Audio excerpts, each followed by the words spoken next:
Hey everybody, I'm Jamar Michelle with Unspoken Facts. We are back with the 14th episode. This morning we got a very special guest, a good friend of mine, future ambassador with me for the clothing brand. But I'm gonna let her introduce herself. Hi, my name is Renee Lowe. Just by profession, I am an attorney. Right now, I've kind of taken a break from practicing law just to pursue some passions, which is kind of where you and I met. Yeah. I have a passion for fitness. I'm also a fitness competitor, so I'm currently working on my personal training certification. Really excited about starting that, and also. When I'm not in the gym or behind a desk and a computer, Right. I am designing interiors. I love interior design, so that's how I decompress. That's how Okay. I wind down. Nice, nice. And where you from? For the world. I am originally from Louisiana, born and raised in Alexandria. Okay. I went to school in Louisiana, and when I graduated from college, I moved here. I had family that lived here, so I used to spend my summers here in Houston. So it was a natural progression for me. Okay. So I've been here. I'm about to tell my age, but I've been here over 30 years. Wow. Yeah. Okay. Well, for those who y'all guess her age in the comment section. But we're gonna get right into it. We got some good topics. We're gonna start kind of chill, and then we're gonna get a little deep into it. Before we start, you guys, make sure you follow me on YouTube, Instagram, where this will be uploaded. And we back. We back in effect. We back in effect. So the first topic we have, a lack can sometimes be a strength. Now, like when you hear that, what's the first thing you like kind of think about when you hear that phrase? Yeah, so just I spent most of my time in the professional arena, in corporate America. And so that is something that you hear a lot, especially when it comes to interviewing, Yeah. right? Because that's a traditional interview question, right? Right. Is, what are some of your weaknesses? Right. And everybody has weaknesses, right? The key is to phrase it so that your weakness is seen as a strength. Right. So that's what I think about when I hear about that. I'm thinking about what are some of the things that can potentially be a weakness depending on the context, but you want to frame it so that the person that you're talking to and others see it as an actual strength. Yeah.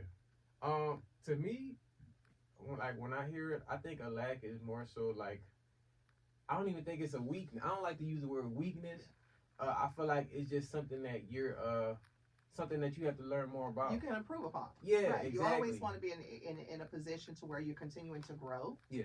And so, even regardless of whether you use the term lack or you use the term weakness, one of the things that I always think about is, talking to people that you respect and people in your inner circle, right? Yeah. And just kind of getting their feedback, Right. You always want to do that self-reflection, right? I personally like to know in advance, yeah. What some of those things are that I need to work on. Yeah. And then you don't see it as something that's going to hold you back, but you use that as a catalyst to propelling yourself into the future and becoming a better version of yourself. How can I improve upon this? Yeah, definitely. Do you think that certain limitations like lack of experience, knowledge can open doors for like other opportunities? In corporate America, I can tell you just from my personal experience, not having certain experience in certain professions, and I'm kind of going through that with my brother. He's a lot younger than I am. Yeah. But very educated. A great hard worker. But because when someone in corporate America looks at his resume, or for me in my situation, when they looked at my resume, they see I did not have experience. I had the education, right? And I had the training, but because I had not done it before. So part of one of my challenges is that. And I always say this, well, how am I supposed to get experience if no one will give me an opportunity, exactly. To get experience? But yeah, I do believe that in certain contexts, yes, it can hold you back. Yeah. But I'm a big proponent into creating opportunities for people.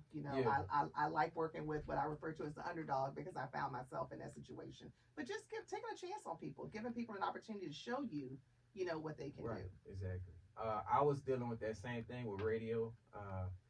I graduated with arts and communication. Yeah. And just finding one station actually gave me a chance, but just finding those stations that actually give me a chance, not having that experience yet. Exactly. But started my own show and Absolutely. internships and stuff like that. So it's a process, but the experience is the real value. I mean, absolutely. You can't take that back. That'll always be with you.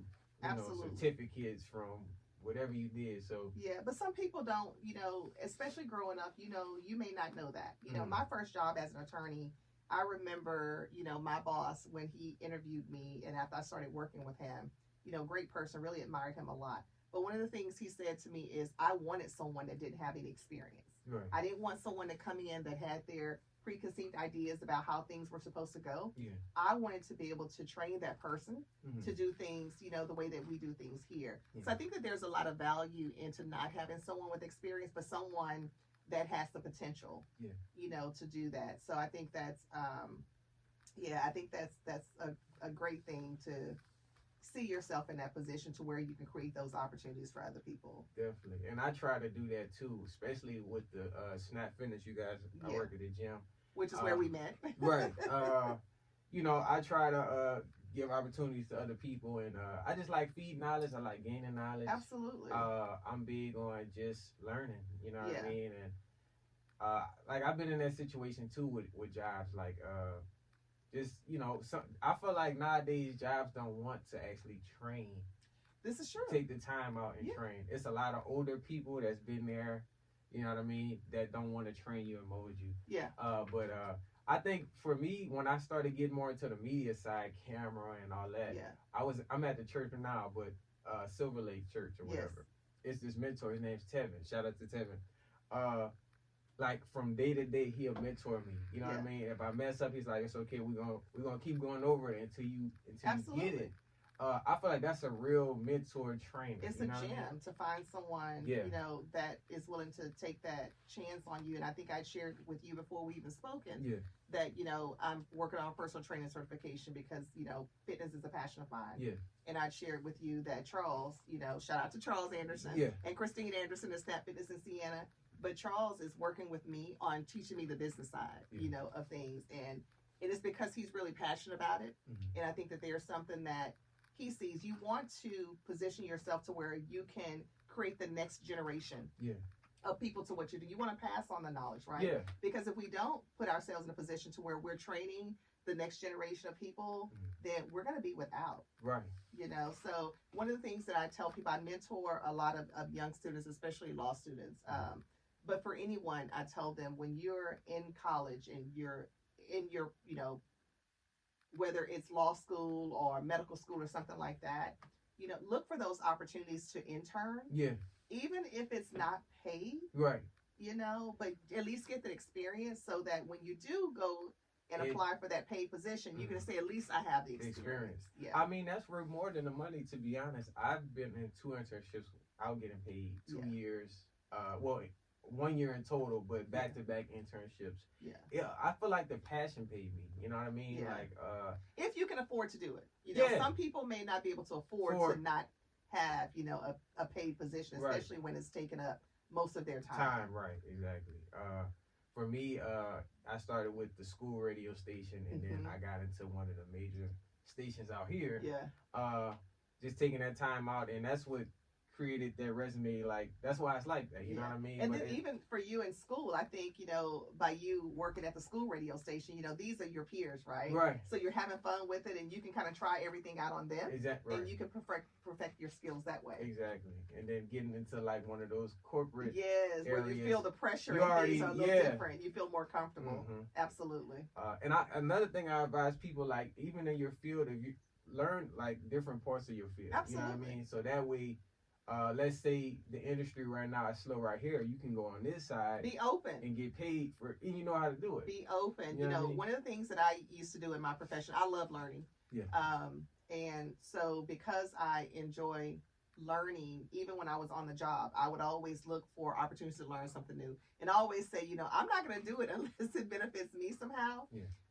But, if it was something that I was interested in doing, I would just volunteer to do it. Yeah. I have yet to find an employer that would be like, no, I don't want you to take on additional work on top of what you're already doing. Right. I didn't look to get rid of my existing work, but I wanted to learn. And so not only does that make you look good in front of the employer because, you're being assertive, you're a go-getter, but it also benefits me, to your point, that I'm going to learn all areas of the field where I am. able to learn on their dime. That's how I look at it. Exactly. That's how I kind of got into radio editing. Yes. Camera, because I didn't know nothing about the camera. You know what I mean? But the church taught camera, the radio boards, just everything around the whole yard. You know what I mean? So I always still volunteer for them and appreciate that opportunity they gave me. So I just do a service, you know what I mean, for free. You want to give back. Yeah, exactly. So always keep that in mind, and it's just a good practice to learn different things and do it on a weekly basis. Absolutely. You know what I mean? Absolutely. So, definitely. But you guys, let us know how y'all feel about this topic. What are some challenges y'all faced? Please leave it in the comment section. And before we get off this one, man, how do you reframe perceived weaknesses into strengths when facing challenges? So just kind of going back to what I shared before is that, you know, depending on which context you use it, and I'll give an example. I use myself as an example.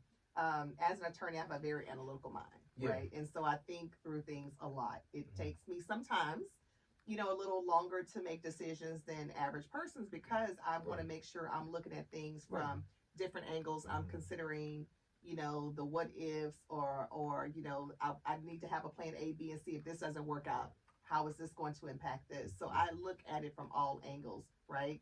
That can be a perceived weakness depending on the context, right? Yeah. Because if you're in a situation where they're looking for you to make a quick decision, that's why salespeople hate me. Because you know, when I go somewhere, they want you to make a decision on the spot. I'm not going to make a decision on the spot, and I don't like feeling that pressure.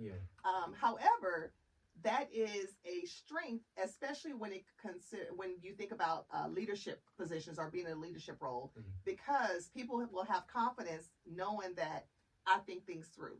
So as an attorney, if I'm giving you legal advice and legal guidance, you can rest assured that I have thought through, you know, what this is going to mean for you, how it's going to impact you, you know, any negative impact. And I'm going to be able to share all of that with you to help you to make a decision. So again, it depends on the context, but the key in any situation is to choose a weakness or a lack that can be perceived and will be perceived as a strength.